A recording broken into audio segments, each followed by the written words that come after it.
אפקט הדלת המסתובבת.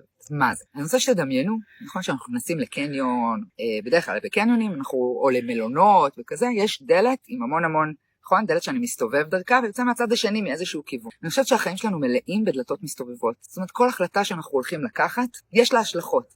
אז אם אני נכנס מהצד הזה, אני אצא מהצד ההוא וכדומה. ורגע לפני שאנחנו נכנסים בדלת המסתובבת הזאת, אני רוצה להגיד שרובנו נכנסים בה באוטומט, בגלל שהחיים עמוסים, בגלל שאנחנו לא שמים לב, אז אנחנו כל היום עוברים בין דלתות מסתובבות, ולא בהכרח מרוצים ממי שיצאנו בצד השני של הדלת. אפקט הדלת המסתובבת הוא איזשהו כלי שיכול לסייע לנו רגע לפני פעולה או איזושהי בחירה, או רגע לנסות לדמיין, או לשאול את עצמי, אם אני אכנס בדלת הזו, מי חשוב לי לצאת בצד השני? וכשאני בודק מי חשוב לי לצאת בצד השני, רק אז אני יודע שאני מקבל החלטה וגם לוקח אחריות מלאה על מה שיצא בצד השני.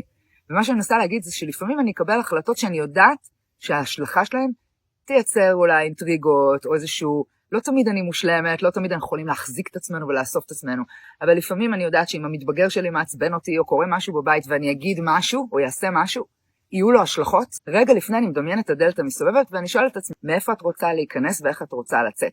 וגם אם החלטת שאת הולכת לייצר פה בלגן בבית, קחי אחריות מלאה עליו בקצה השני.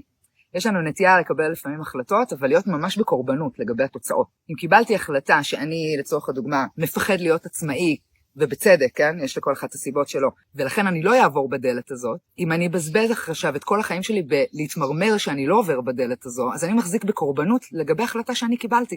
ראיתי את המחירים האפשריים, הבנתי שזה לא נכון לי כרגע.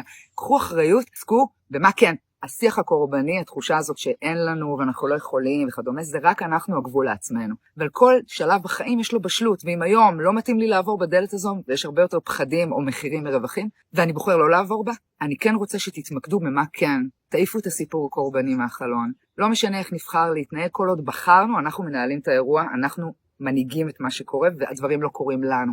ולכן הדגש הוא, תמיד תבחרו, תראו את הצעדים קדימה לאן הם יובילו, קחו עליהם אחריות, וכנסו בדלת הזו.